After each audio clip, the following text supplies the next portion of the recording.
আসসালামু আলাইকুম এভরিওয়ান। আজকে একটা ছোট্ট কথা বলি। আমাদের জীবনে দুই রকমের বন্ধু আছে।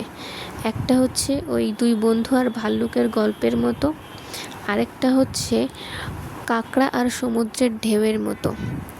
এই দুই রকম বন্ধুর মধ্যে আসল বন্ধু কে সেটা অনেকেই বুঝতে পারে না, যার কারণে অনেকে বন্ধু বানাতে ভয় পায়, আবার অনেকে বন্ধু বানিয়ে আফসোস করে।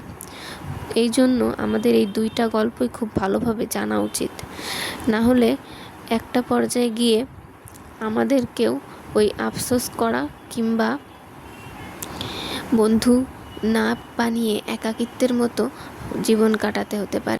গল্প দুইটা যারা জানেন তারা অবশ্যই কমেন্ট করে আমাকে জানাবেন যে আমি ঠিক বলেছি কিনা। এই হেয়ার ব্যান্ডটা বানানো হয়েছে সিল্ক কাপড় দিয়ে, যেটা আগে থেকে মেশিনে সেলাই করা নিয়েছিল। তারপরে তার মধ্যে জাস্ট রাবারটা পরে দিলেই হয়ে গেল।